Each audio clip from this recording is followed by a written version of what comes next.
Vamos a seguir con la segunda carta que Cristo encomendó a Juan en Apocalipsis capítulo 2. La segunda carta que Cristo le mandó a Juan que escribiera para enviarle a la iglesia que Dios ha establecido en la ciudad de Esmirna. Vamos a leer esta carta. Apocalipsis capítulo 2, versículos 8 al 11. Y escribe al ángel de la iglesia en Esmirna, el primero y el último, el que estuvo muerto y ha vuelto a la vida, dice esto: yo conozco tu tribulación y tu pobreza, pero tú eres rico, y la blasfemia de los que se dicen ser judíos y no lo son, sino que son sinagogas de Satanás. No temas lo que estás por sufrir. He aquí el diablo echará a algunos de vosotros en la cárcel para que seáis probados, y tendréis tribulación por 10 días. Sé fiel hasta la muerte, y yo te daré la corona de la vida. El que tiene oído oiga lo que el Espíritu dice a las iglesias. El vencedor no sufrirá daño de la muerte segunda. Esta es la segunda carta, como hemos dicho, que el apóstol Juan recibe por medio de una visión, que estando él en la isla de Patmos a causa del nombre de Cristo, estaba recibiendo por parte del Espíritu Santo la revelación de Jesucristo. Y recuerda que los capítulos 2 y 3 nos presentan las cosas que son, es decir, son realidades presentes en aquella época para iglesias reales que existía en 7 iglesias del Asia Menor. Y estas realidades y estas enseñanzas que vemos en estas cartas deben ser consideradas por toda iglesia, en todo lugar, en toda época, para examinar sus vidas a la luz de lo que Cristo escribe a su iglesia. Como dice al final de cada carta, lo que el Espíritu dice a las iglesias, el que tenga oído que oiga. Y vimos que Cristo escribió a la iglesia en Éfeso, y aunque conocía muchos esfuerzos y sacrificios y perseverancia que esa iglesia mostró, el amor prioritario que debía tener esta iglesia por las motivaciones que esta iglesia debía tener a la hora de mantenerse fiel al Señor, debían ser motivaciones centradas en Dios y para su gloria, en lugar de ser motivaciones egocéntricas y para la gloria de la propia iglesia. Así que hemos visto la importancia de una motivación centrada en Dios, por amor a Dios, para su gloria, y que fácilmente una iglesia que se puede identificar como fiel doctrinalmente y fiel teológicamente y en la práctica y en su celo, puede ser también una iglesia que lo hace para el amor propio, y está en peligro esa iglesia de desaparecer como una iglesia que testifica a Cristo, porque ha dejado la motivación prioritaria, el amor a Dios por encima de todo. La segunda carta está dirigida a Esmirna. Esmirna es una ciudad de la costa del Asia Menor también, la costa de Occidente, es decir, más al oeste, y está a 50 kilómetros al norte de Éfeso. Después de que fue destruida en el 580 a.C., Alejandro Magno planea su reconstrucción, y después esa reconstrucción se ejecuta por aquellos sucesores de Alejandro Magno. Y se formó esa provincia, ese lugar se unió al Imperio Romano en el 133 a.C., y desde entonces esa ha sido una ciudad romana de influencia en aquella zona. Esmirna significa mirra, aunque otros interpretan que el nombre de esta ciudad tiene algo que ver con la realidad de la iglesia en ese momento, que el significado de Esmirna tiene algo que ver con lo que esa iglesia está viviendo. Realmente no deberíamos de hacer esa relación, porque el significado de una ciudad no necesariamente tiene implicaciones en un hecho histórico concreto. Así que Esmirna es simplemente el escenario donde Dios ha establecido su iglesia para que sea columna y sostén de la verdad y refleje el Evangelio a esa ciudad por medio de vidas transformadas y por medio de también la predicación, la proclamación del Evangelio. Hemos visto que las cartas se dividen por diferentes secciones y la primera, todas las cartas nos presentan una primera parte, lo que Cristo dice de sí mismo.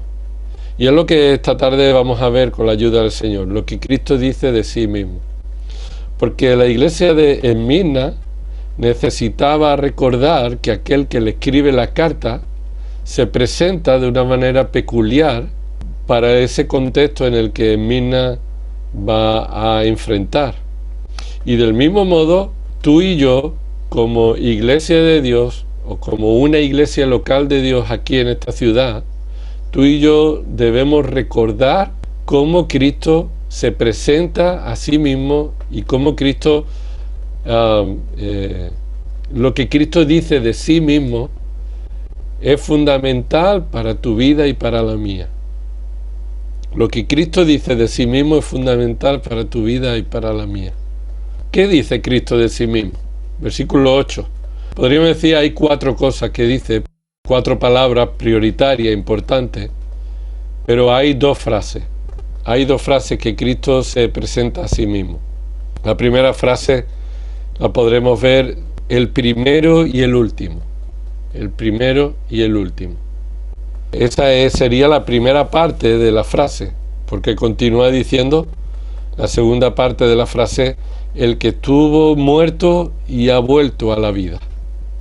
Estas son las 2 frases que vamos a observar en esta tarde y que nos van a ayudar a tener un concepto elevado de Cristo que necesitamos para nuestra vida como iglesia. Para enfrentar nuestra vida como iglesia necesitamos esta visión elevada de Cristo. ¿Qué significa que Cristo se identifique a sí mismo como el primero y el último? El que estuvo muerto y ha vuelto a la vida. Bueno, lo resumo en una pequeña frase y os animo a que podáis meditar en esto y es lo que vamos a explicar en los próximos minutos. Lo que significa esta identificación, esta declaración de Cristo sobre sí mismo es que Cristo es el único Redentor en quien tenemos paz eterna. Cristo es el único Redentor en quien tenemos paz eterna. Esto es lo que significa esas 2 declaraciones. Cristo es el único Redentor en quien tenemos paz eterna. Veamos 3 detalles. En primer lugar, el único. Cristo es el único. ¿Qué significa que Cristo sea el único? ¿Por qué decimos esto? Pues porque esa expresión, el primero y el último, no significa otra cosa que Él es único en una lista. El primero en la lista y el último en la lista es Él mismo, no hay nadie más. Es decir, Él es exclusivo, no hay otro como Él. En la lista en la que Cristo está, no hay nadie más. En Él empieza la lista y con Él termina. No hay sin igual como Él, no hay otro como Él. Él es el Dios perfecto, Él es el único Dios verdadero, el Trino. Él es el único Dios en el que no hay otro como Él. Y otros lugares donde se repite esta expresión confirma que esta es una declaración de exclusividad, de singularidad, que Cristo es único en su gloria y excelencia, porque Él es Dios, igual que el Espíritu Santo es único en su gloria y excelencia, y el Padre es único en su gloria y excelencia, el Hijo es único en su gloria y excelencia. Podemos decir que Cristo es Dios porque Él, de muchas maneras, en la Escritura encontramos que Él es Dios, Él no es creado, todo ha sido creado por medio de Él, y por más que haya personas que se llaman, son testigos del anticristo realmente, y muchos que niegan que Cristo sea Dios, Él mismo se presenta aquí como Dios. Que Él diga que yo soy el primero y el último es la expresión del Dios único y verdadero, que a lo largo de la historia se ha expresado de esta forma.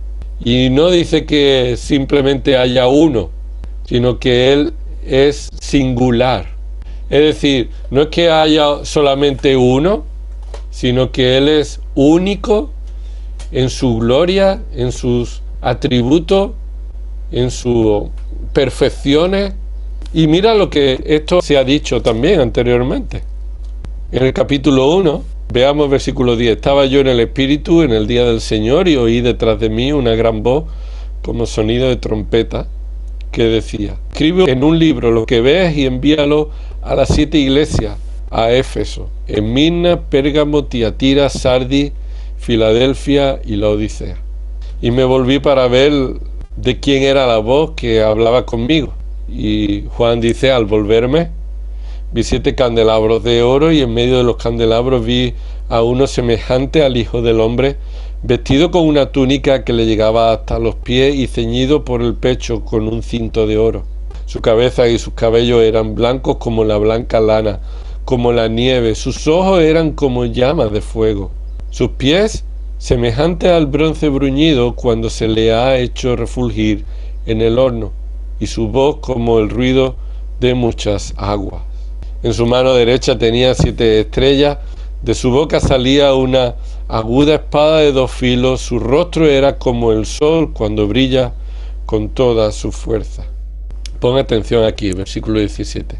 Cuando le vi caí como muerto a sus pies. Hagamos un paréntesis aquí. Deseamos ver a Cristo, ¿verdad? El creyente no debe tener otro deseo mayor que el de ver a Cristo. Deseamos estar con Él, estar en su presencia, oramos que el Señor venga. Anhelamos su venida, anhelamos estar con Él.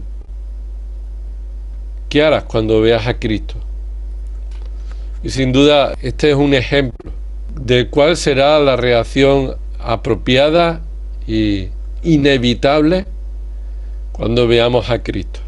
Cuando un creyente ve a Cristo en toda su gloria, como Juan lo estaba viendo, no podrá hacer otra cosa que caer como muerto a sus pies. Y esta es una expresión vívida y potente, fuerte, de la mayor actitud de temor y de reverencia. Abrir la boca, no podrás decir nada, caerás como muerto a sus pies. Esta será la realidad. Ahora la pregunta es: ¿por qué cae como muerto a sus pies? ¿Por qué? Bueno, lo sabemos por lo que Jesús le dice a Juan. Dice el texto: y él puso su mano derecha sobre mí, diciendo: no temas. Claro, cuando Jesús toma la mano derecha, toma a Juan, pone su mano derecha sobre Juan, que ha caído como muerto a sus pies, y la primera palabra que sale de la boca de Cristo es: no temas, es porque el temor ha echado a Juan al suelo. Y no es el temor de que Juan tenga miedo, de que Dios le trate mal, de la maldad que pueda recibir. No es el temor que pudiéramos tener ante alguien malo, ¿no? Es un temor diferente al temor que podríamos sentir del peligro, el peligro sin más, el peligro sin sentido. Pero sí tiene que ver con un temor, el temor que Juan siente al ver la santidad de Dios y al reconocerse, al ver su condición. Juan no tiene nada que ofrecer.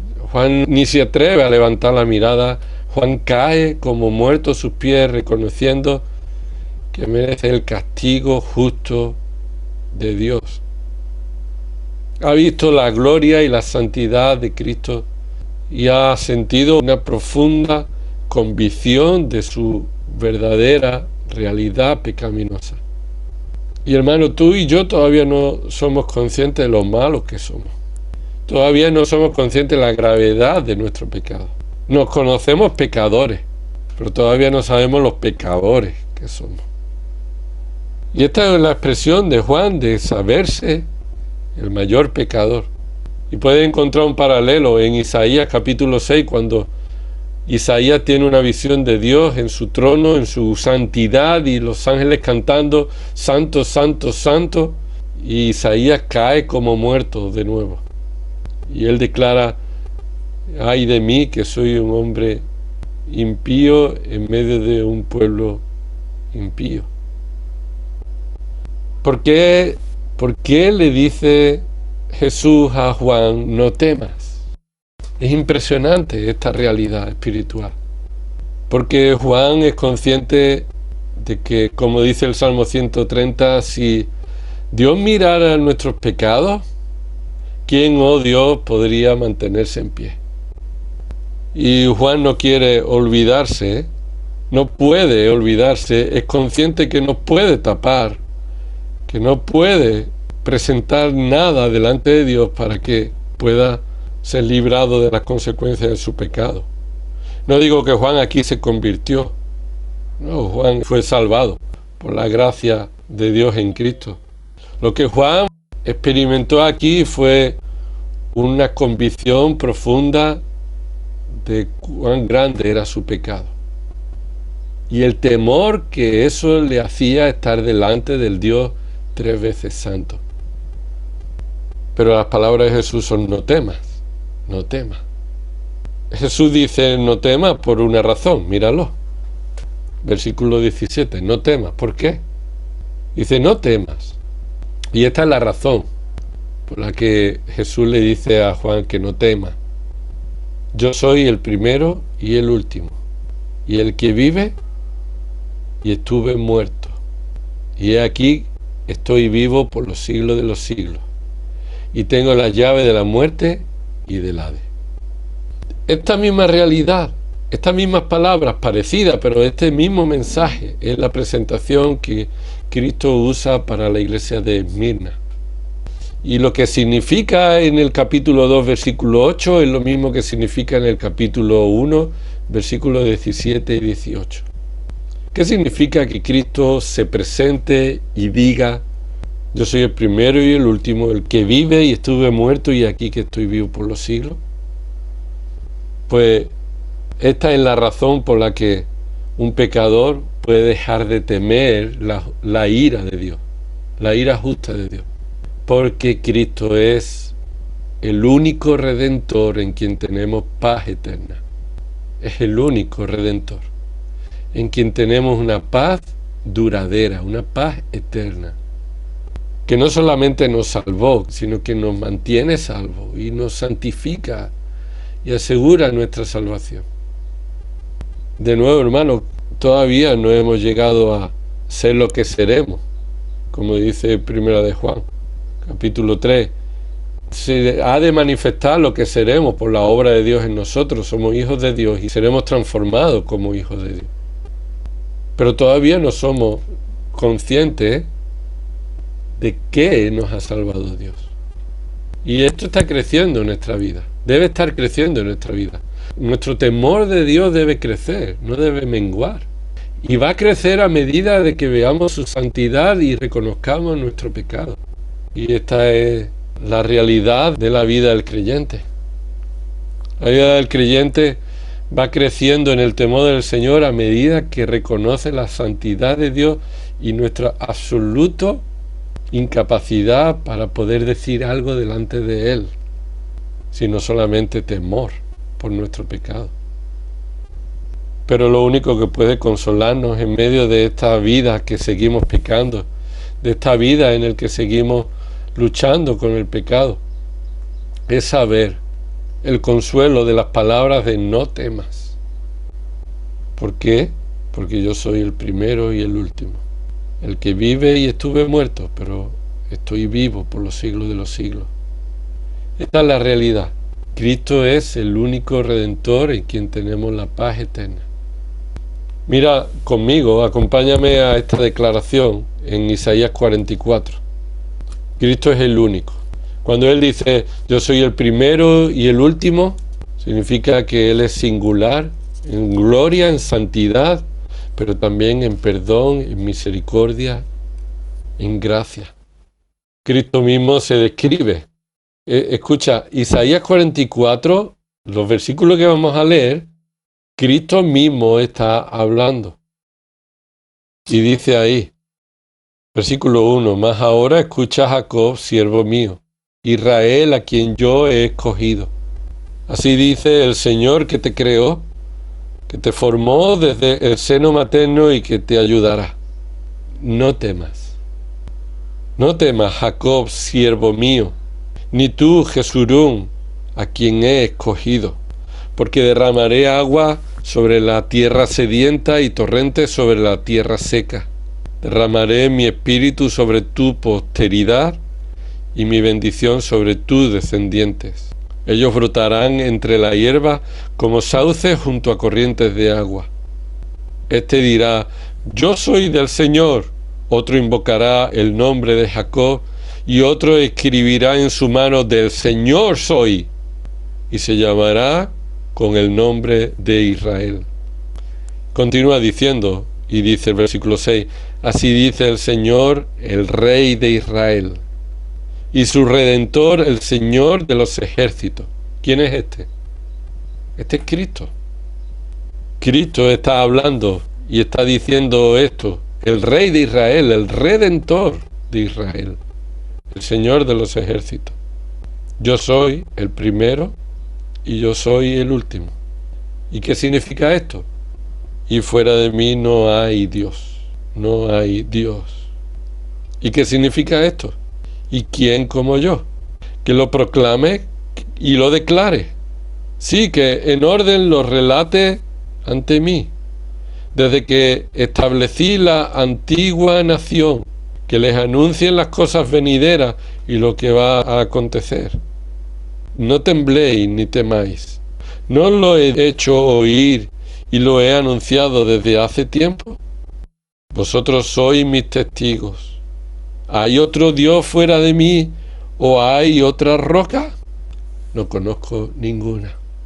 Y vemos que esta declaración que Cristo hace aquí es el paralelo de la declaración que encontramos en cómo Él se presenta en la carta a Esmirna. Y ante Juan, cuando él cae temeroso a los pies de Cristo. Y esas palabras, no temas, vienen acompañadas por la realidad que elimina nuestro temor, que consuela y fortalece nuestros corazones en medio de la conciencia de pecado.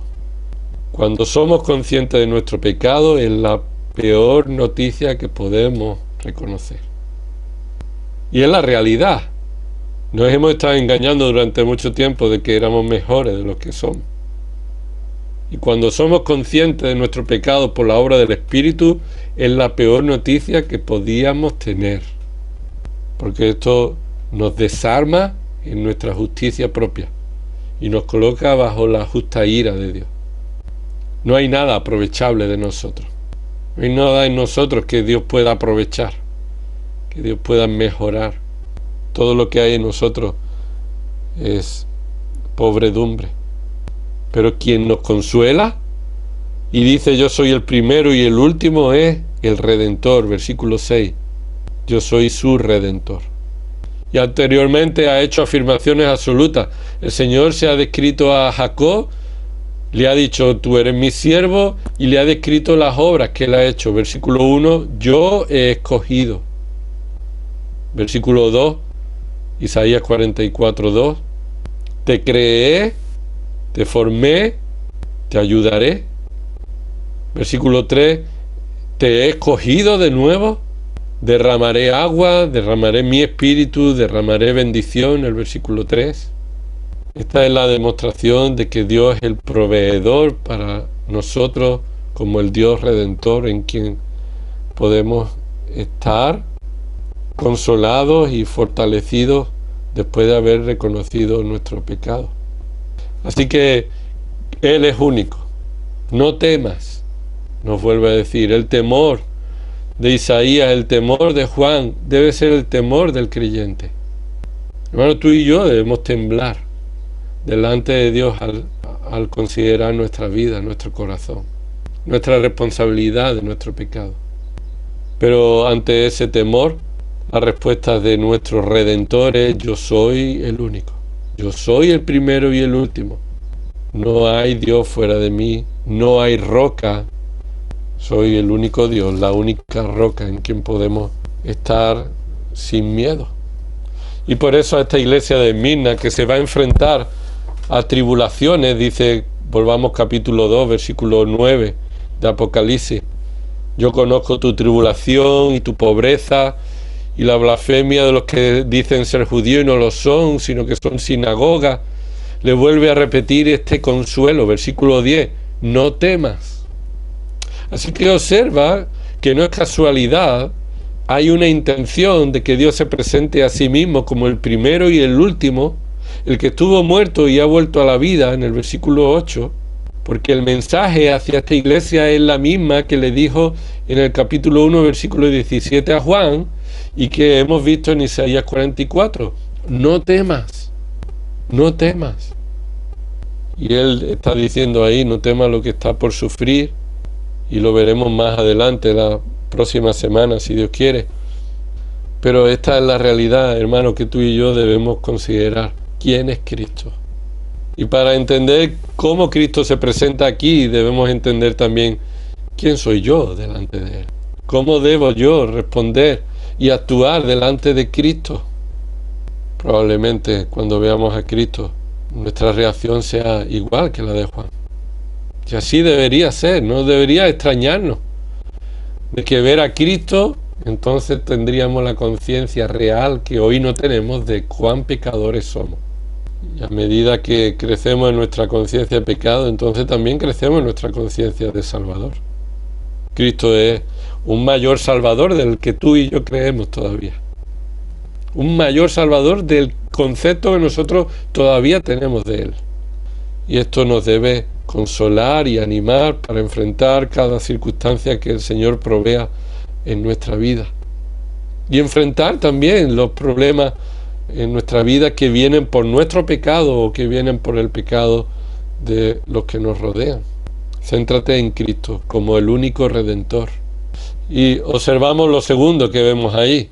Cristo es el único Redentor. Eso es lo segundo que vemos, el único Redentor. ¿Por qué vemos que Cristo se presenta aquí como el único Redentor? Porque mira, dice el versículo 8, el primero y el último, eso es único, ¿verdad? El primero y el último ya sabemos qué significa. No hay como Él, singularidad y gloria única.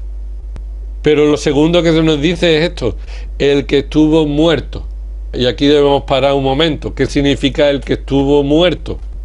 Y esto nos apunta a Cristo, que Él habla, observa en tercera persona el singular. Él no dice el que estuve muerto.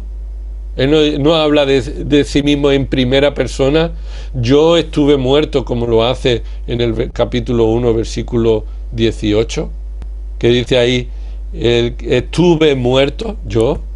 Sino que Cristo habla como en tercera persona, mostrando la característica singular que quiere resaltar de su naturaleza. Y esta característica significa que Cristo está resaltando que Él posee y tiene que ver con una obra que Él realizó.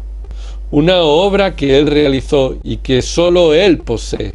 Nadie posee lo que Cristo posee en este sentido. Todos moriremos. O algunos no moriremos, sino que seremos transformados.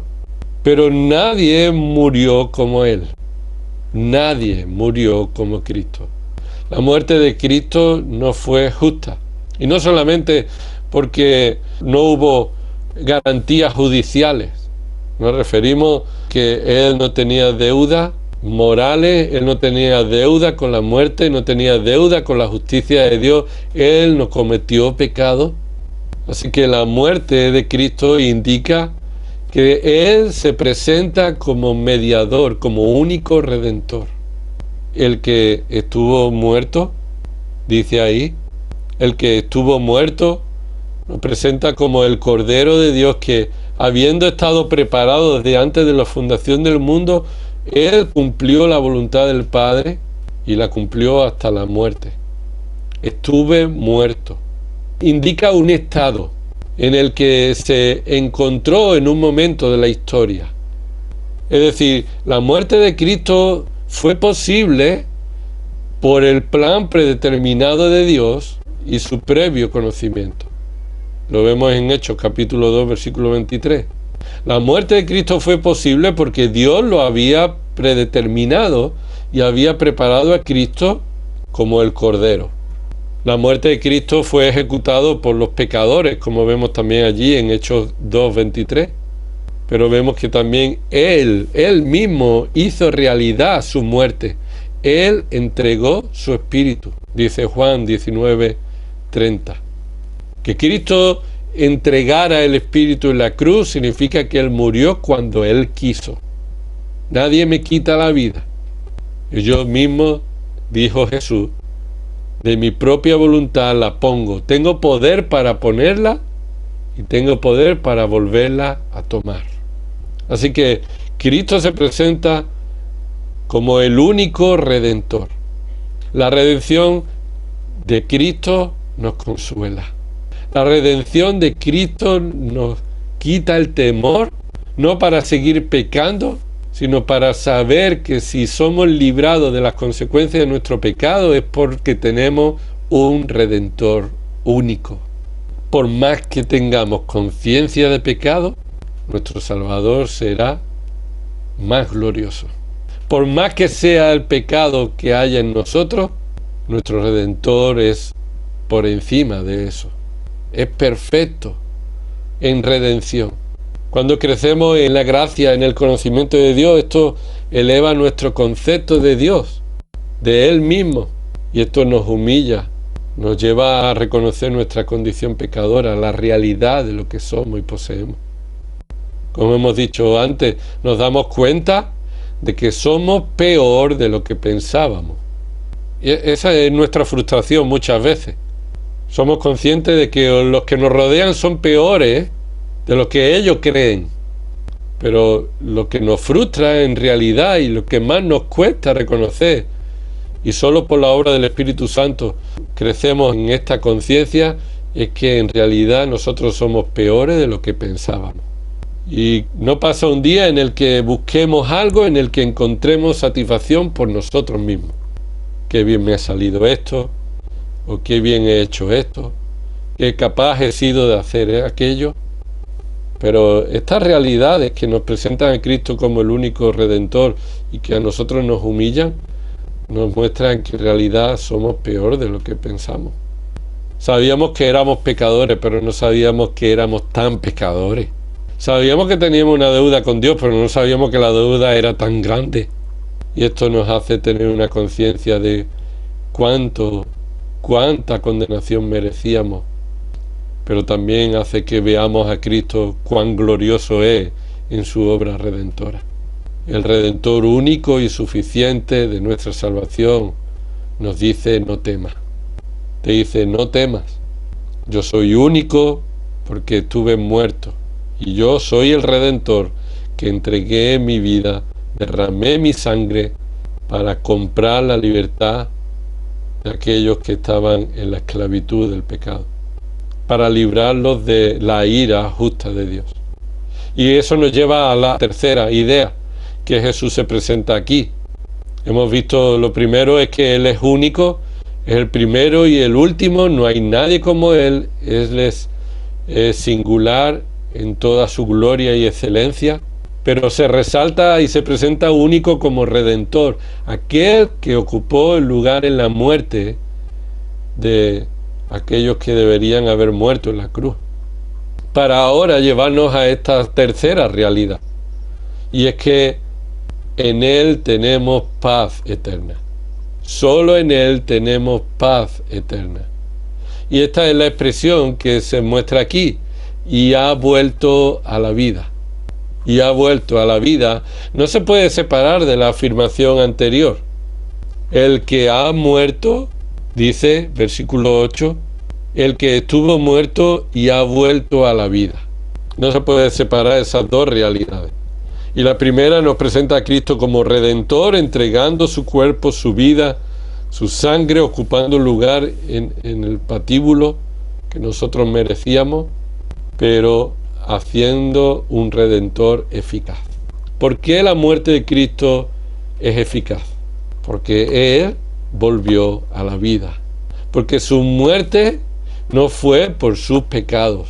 Su muerte no fue por su propia deuda, sino que Él, estando libre de toda deuda, Él siendo el Dios de la vida, el creador de la vida misma, Él en su muerte resucitó, venciendo a la muerte y al pecado, siendo un redentor eficaz. Y esta es la palabra que aquí se enfatiza. Su paz, la paz que Él ha hecho realidad, una paz eterna, es posible porque Él volvió a la vida. Quien redime trayendo la paz entre nosotros y Dios mismo. Cristo dice, yo soy el único porque soy redentor eficaz. Soy el único porque soy el que ha muerto y he vuelto a la vida. Y redentor es aquel que paga la deuda, que nos hacía estar en enemistad con Dios, y su cuenta es suficiente para cubrir nuestra deuda por completo hasta volver a vivir. Su cuenta está a nuestro favor. La muerte de Cristo ha destruido a la muerte para con nosotros, para los que hemos sido redimidos, para los que hemos sido unidos a Cristo en su muerte, y también su perfecta justicia. La justicia de Cristo se nos ha atribuido a nosotros. Él murió por los pecadores, que salvaría sin tener él mismo ninguna deuda. Y por eso lo encontramos ahí en Colosenses capítulo 2, versículos 9 al 15, que nos recuerda esta transacción. Colosenses capítulo 2, unos versículos que conocemos claramente, pero que nos recuerda cómo Él hizo esta redención eficaz. Capítulo 2 de Colosenses, versículo 9, porque toda plenitud de la deidad reside corporalmente en Él, en Cristo, y habéis sido hechos completos en Él, que es la cabeza sobre todo poder y autoridad. En Él también fuisteis circuncidados con una circuncisión no hecha de mano, es decir, no física, al quitar del cuerpo de la carne mediante la circuncisión de Cristo. Es decir, hemos tenido una circuncisión espiritual. Y dice el versículo 12, habiendo sido sepultados con Él en el bautismo, en el cual también habéis resucitado con Él por la fe en la acción del poder de Dios que le resucitó de entre los muertos. Esta es la realidad del bautismo del Espíritu en la salvación, en el nuevo nacimiento, como el Espíritu Santo circuncidó nuestro corazón, haciéndonos nacer de nuevo, y fuimos cubiertos por el Espíritu y traídos a Cristo en ese bautismo, como dice Romanos capítulo 6. Versículo 13, y cuando estabais muertos en vuestros delitos y en la incircuncisión de vuestra carne, os dio vida juntamente con Él, habiéndonos perdonado todos los delitos, habiendo cancelado el documento de deuda que consistía en decretos contra nosotros, y que nos era adverso, y lo ha quitado de en medio clavándolo en la cruz. Y habiendo despojado a los poderes y autoridades, hizo de ellos un espectáculo público, triunfando sobre ellos por medio de Él. Esta es la paz que tenemos. La paz que tenemos eterna con Dios es porque hemos sido reconciliados con Cristo, habiendo pagado de manera eficaz nuestra deuda y habiendo vuelto a la vida y dándonos vida en Él. Entonces, ¿cómo debemos aplicar esto a nuestra vida? Te sugiero 5 aplicaciones de esta presentación de Cristo que nos debe consolar y nos debe fortalecer en nuestra vida cristiana a medida que crecemos en el conocimiento de su santidad y nuestra conciencia de pecado, nuestra necesidad de gracia. Lo primero es adorar a Dios por su gracia desmerecida. Adórale. Su gracia para con nosotros es mucho mayor de la que pensábamos. Su gracia es desmerecida. Es desmerecida porque merecíamos todo lo contrario. Merecíamos el castigo, la muerte, por eso teníamos que caer con temor delante de Él. Pero por gracia, habiendo merecido muerte, hemos recibido la vida porque Él murió y resucitó. Y gracias a su muerte y resurrección, y a que Él es único, Redentor, tenemos paz con Dios. Lo segundo, después de adorar a Dios, exalta a Cristo como Señor, Salvador y Mediador. Recuerda la obra de Cristo.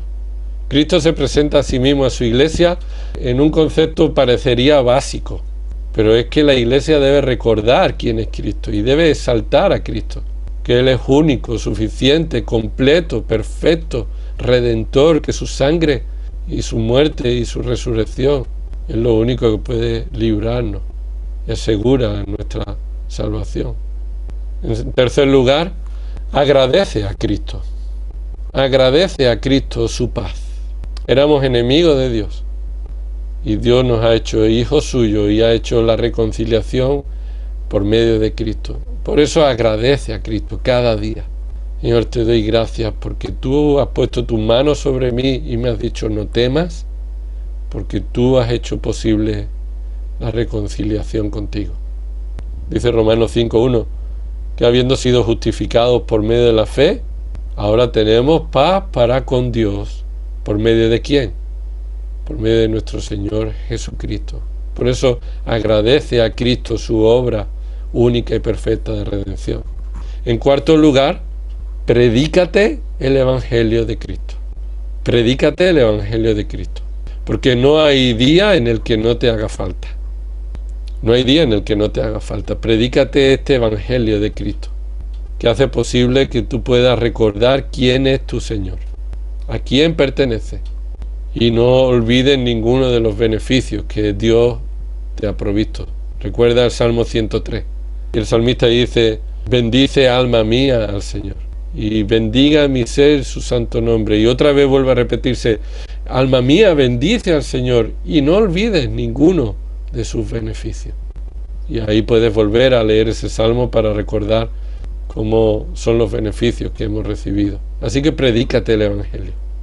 No crezca en la confianza en ti, como le pasó a Éfeso, que creyó que ya por su perseverancia y por su fidelidad y sus obras y sus sacrificios, ya no necesitaba predicarse el Evangelio.